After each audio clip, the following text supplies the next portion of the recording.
শখের বর্ষে মানে ১০টা ১২টা গারল নিয়ে করছি। এখন আমার খামারে অলরেডি ৫৬টা গারল আছে আর কি। বাচ্চা দেওয়ার ওদের পেট খালি থাকে না, ওরা বাচ্চা দেওয়ার ১৫-২০ দিনের মধ্যে আবার গাভ হয়ে যায়। ওদের সাথে পাটা ছাড়া থাকে তো একবার পাশাপাশি গাভ হয়ে যায় তাড়াতাড়ি। এই গারলের কারণে বেশি থেকে বেশি সুবিধা, এদের রোগ প্রতিরোধ ক্ষমতা অনেক বেশি, যা যা অন্য অন্য ছাগল ভেড়া বা অন্য অন্য তুলনায় অনেক বেশি রোগ প্রতিরোধ ক্ষমতা। আর হলো যে মানে এরা হলো যে মানে একটা লাভজনক ব্যবসা। এটা হলো যে মানে ওদেরকে বাড়তি কোনো খাবার খাওয়াইতে হয় না আর কি। তা তো অবশ্যই, কারণ কেউ যদি 10টা গারল নিয়েও কাজ করে, 5টা গারল নিয়ে কাজ করে, বছরে যদি 10টা গারল নিয়ে যদি কম হয় তো 20টা বাচ্চা হবে। 20টা বাচ্চা আপনি যদি 8,000-9,000 টাকা পিস বেচেন তাহলে কতগুলো টাকা আসে বিনা খরচে। কোনো খরচ নাই, কোনো দানাদার খরচ করতে হয় না, কিছু করতে হয় না। ঘাসের জায়গা থাকলেই তার জন্য সহজ আর কি। সুপ্রিয় দর্শক, আসসালামু আলাইকুম। আপনাদেরকে স্বাগত জানাচ্ছি নতুন একটি প্রতিবেদনে। দর্শক বন্ধুরা, আজকে আমরা চলে এসেছি চাঁদপুরের ফরিদগঞ্জে কালীবাজার কলেজের পাশেই একটি বাণিজ্যিক গারলের খামারে। এই খামারের উদ্যোক্তা হচ্ছেন রাসেল ভাই। তিনি হাফেজ, একটি মসজিদ ইমামতি করেন, তার পাশাপাশি গড়ে তুলেছেন ছাগল এবং গারলের খামার। তিনি প্রায় 1.5 বছর আগে 10 থেকে 12টা গারল নিয়ে পথ চলা শুরু হয়েছিল। বর্তমানে প্রায় 50টারও বেশি গারল রয়েছে। তিনি আমাদেরকে জানিয়েছেন যে অবসর সময়টা থাকা হয়, সেই অবসর সময়ে এই গারল এবং ছাগলের খামার থেকে বাড়তি আয়ের চিন্তায় কিন্তু এই খামারটি তিনি তৈরি করেছেন। বর্তমানে রাসেল ভাই একজন সফল উদ্যোক্তা। আজকের পর্বে আমরা দেখাবো রাসেল ভাই কিভাবে এই গারল এবং ছাগল পালন করেন। আপনারা কীভাবে ছাগল এবং গারল পালন করে সফল হতে পারেন, এইসব বিষয় নিয়ে একটি পূর্ণাঙ্গ প্রতিবেদন দেখানোর চেষ্টা করব। আশা করছি পুরোটা আয়োজন জুড়ে পাশে থাকবেন। আসসালামু আলাইকুম রাসেল ভাই। ওয়ালাইকুম আসসালাম রহমতুল্লাহ।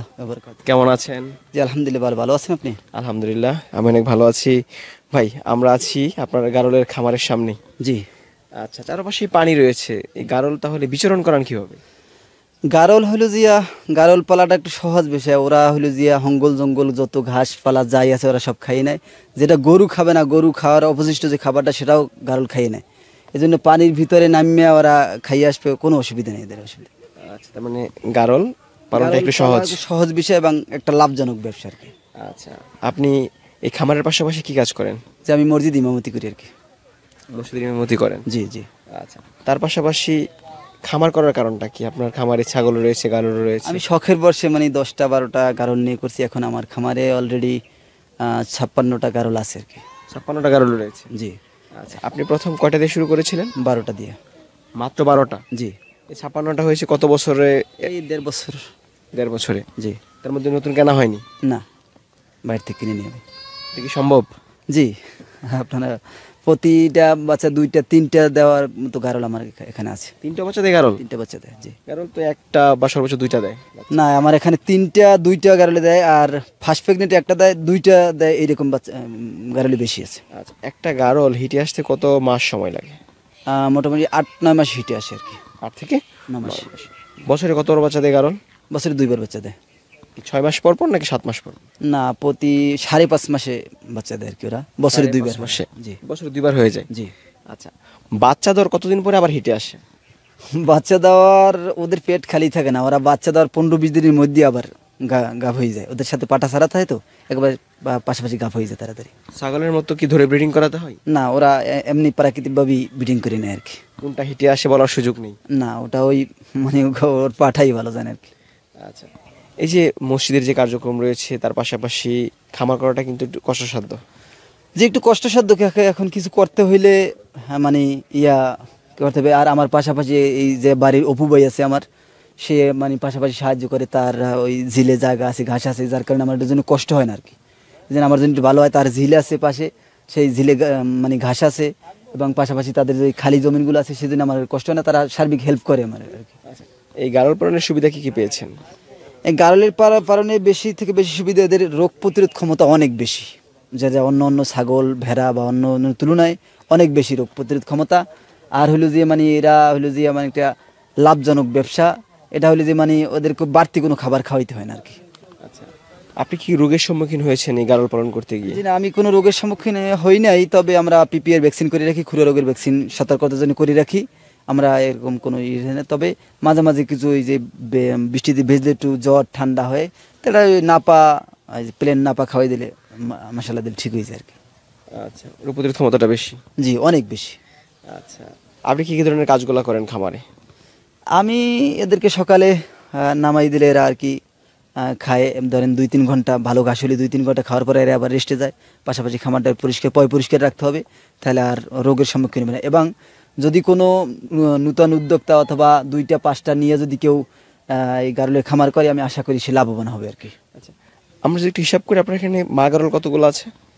আমার এখন যারা আছে ফার্স্ট প্রেগনেন্ট এবং ফুল প্রেগনেন্ট এবং অল্প দিনে বাচ্চা দেবে, এরকমই আমার আছে প্রায় 36টার মতো। 36টা? যদি 36টা বাচ্চা দেয় তাহলে তো আপনার খামার ভরে যাবে। জি আলহামদুলিল্লাহ। জি জি। আচ্ছা, আপনার এখান থেকে কি বিক্রি হয়? ছোটগুলো বিক্রি হয় না বড়গুলো বিক্রি হয়? আমি আমার তো গারল মোটামুটি হয়েছে, এখন এখান থেকে অল্প কিছু গারল আমি বিক্রি করবো, সেটা দর্শক আসিয়া দেখে শুনে নিতে পারবে, যেটা তাদের পছন্দ হয়। আমি অল্প কিছু বিক্রি করবো, আমি এটা দুম্বার পাঠা নেবো আর কিছু ডরপার নেবো আর কি। এই জন্য অল্প কিছু বিক্রি করব। আবার তো আমার গাভিন হয়েছে, পাশাপাশি হইতেছে। আচ্ছা, এই যে মা গারল যেগুলো আছে এগুলো কত টাকা করে বিক্রি হয়? মা গারল সর্বোচ্চ 20-22 হাজার টাকার আছে, আর সর্বনিম্ন বাচ্চা আছে আমার কাছে 9,000 টাকা, 8,000-9,000 টাকা। সেটা প্রেগনেন্ট এগুলো নিতে পারে? জি, প্রেগনেন্ট করে নিতে পারি। আচ্ছা, তাহলে আমরা কি বলতে পারি নিঃসন্দেহে গারল পালন লাভজনক? জি, অবশ্যই।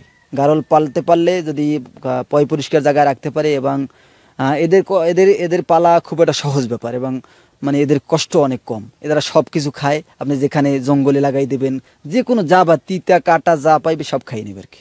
আচ্ছা, দর্শক আমরা কিন্তু আছি একজন ইমামের খামারে। তিনি কিন্তু মসজিদে চাকরি করেন, চাকরির পাশাপাশি বাড়তি আয়ের জন্য কিন্তু ছাগল পালন করছেন এবং পাশাপাশি গারলও রয়েছে এখানে। অনেকগুলো গারল দেখেন আমার সামনে কিন্তু আছে। তিনি কিন্তু অল্প কিছু দিয়ে শুরু করেছিলেন, বর্তমানে প্রচুর গারল রয়েছে। এই যে বাড়তি আয়ের আশায় আপনি গারল এবং ছাগল পালন করছেন, কি মনে হচ্ছে এখন বাড়তি আয় সম্ভব হবে কিনা? তা তো অবশ্যই, কারণ কেউ যদি 10টা গারল নিয়েও কাজ করে, 5টা গারল নিয়ে কাজ করে, বছরে যদি 10টা গারল নিয়ে যদি কম হয় তো 20টা বাচ্চা হবে। 20টা বাচ্চা আপনি যদি 8,000-9,000 টাকা পিস বেচেন, তাহলে কতগুলো টাকা আসে বিনা খরচে। কোনো খরচ নাই, কোনো দানাদার খরচ করতে হয় না, কিছু করতে হয় না। ঘাসের জায়গা থাকলেই তার জন্য সহজ আর কি। আচ্ছা, অনেক মাদ্রাসার শিক্ষক আছে বা মসজিদে যারা ইমামতি করে, তারা কিন্তু অবসর সময় চাইলে অল্প কিছু মুরগি পালন বা ছাগল পালন, গারল পালন করতে পারে বাড়তি আয়ের জন্য। জি, জায়গা থাকলে আমি বলবো মানে গারল যেহেতু সহজ পালা, সেজন্য অল্প কিছু গারল নিয়ে শুরু করে দেখতে পারে। আমরা মোটামুটি লাভে আছি, লাভজনক ব্যবসা এটা একটা। এবং যারা গ্রাম্য পর্যায়ে যারা আছে, যাদের 2টা-4টা নিয়ে যদি কেউ কাজ করে নতুন করিয়া টেস্টের জন্য করতে পারে, তারা কাজ করলে আশা করি ভালো হবে আর কি। আচ্ছা, অসংখ্য ধন্যবাদ সময় দেওয়ার জন্য। যদি আপনার কাছ থেকে কেউ গারল নেয় অবশ্যই ভালো মানের গারল দিবেন। জি, আমি অবশ্যই তারা ফার্মে এসে দেখে শুনে নিতে পারবে আর কি। আসসালামু আলাইকুম। ওয়ালাইকুম আসসালাম।